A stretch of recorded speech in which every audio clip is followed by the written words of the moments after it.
The American miracle continued. But it's interesting in that at the start of 1954, the Dow was only at about 280. And I remember 1954 because it was the best year I ever had in the stock market. The Dow went from essentially 280 or thereabouts at the start of the year to a little over 400 at the end of the year. And when it went to 400, everybody wondered, is this 1929 all over again? Senator Fulbright, he called a special investigation, and he called it the stock market study. He really was questioning whether we had built another house of cards again. In March of 1955, with the Dow at 405, assembled 20 of the best minds in the United States to testify as to whether we were going crazy again because the market was at 400 and we'd gotten in this incredible trouble before. But that was the mindset of the country. We didn't really believe America was what it was. And my boss, when he testified with the Dow at 404, he had one line in there right toward the start in his written testimony, and he said, the stock market looks high, it is high, but it's not as high as it looks. You're looking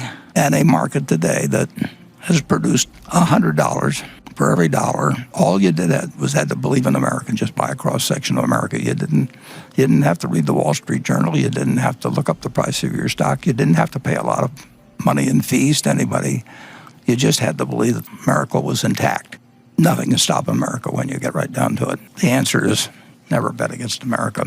As true today as it was in 1789, and even was true during the Civil War and the depths of the Depression. We are now a better country, as well as an incredibly more wealthy country than we were in 1789. We're far from what we should be, will be, but we have gone dramatically in the right direction.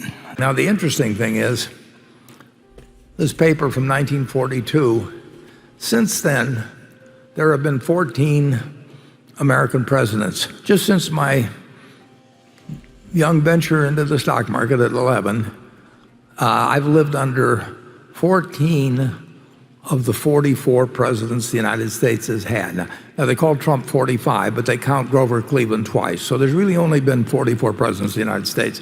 And 14 of the 44 have been during this period when that $10,000 became $51 million. 7 have been Republicans, 7 have been Democrats. 1 has been assassinated, 1 has resigned under pressure. It works, you know. If you'd told me at the start, you know, that you'd have a Cuban Missile Crisis and you'd have nuclear weapons and you'd have a panic in 2000, financial panic, and you'd have many recessions, and you'd have war in the streets in the late 60s from a divided country, you'd say, why the hell are you buying stocks? And through it all, you know, America in fits and starts, but America really moves ahead. And we survived a civil war. I mean, I hate to think of having to do it that way, but this country, in only less than 3 of my lifetimes, if you go back 3 of my lifetimes,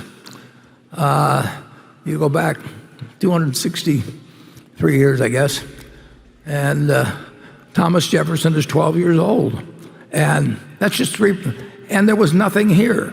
You know, you've flown in from all over to Omaha today, and you flew over a country with more than 75 million owner-occupied homes and 260 million vehicles and great universities and medical systems and everything. And it's all a net gain in less than 3 of my lifetimes. So, and we've had these events since I started buying my first stock. This country really works, and it always will have lots of disagreements, and after every election you'll have people feeling the world is coming to an end, and you know, how could this happen? And I remember my future father-in-law in 1952, he wanted to have a talk with me before his daughter and I got married. So kind of reluctantly, I sat down with him, and he said, Warren, he said, there's just one thing I want to tell you. He said, you're going to fail. He said, you know, the Democrats are going to get in, they're going to take over the country, and you're going to fail, but don't feel responsible for it because it's not your fault. I mean, he wanted to absolve me from this feeling that while his daughter was starving to death, it was my fault. And I kept buying stocks and doing a little bit better all the time. And if the Republicans were in, it was okay, and it was because of them that I was doing well. And if they were out, forget it, it was all going to disappear. So I've seen a lot of American public opinion over the years. I've seen a lot of media commentary. I've seen the headlines. And when you get all through with it, this country has 6 times the per capita GDP growth, the GDP per capita that it had when I was born. One person's lifetime, 6-for-1 change. Everybody in this room essentially is living better in multiple ways than John D. Rockefeller Sr. was, who was the richest person, in the world during my early years. And we're all living better than he could live. So this is a remarkable country, and we found something very special.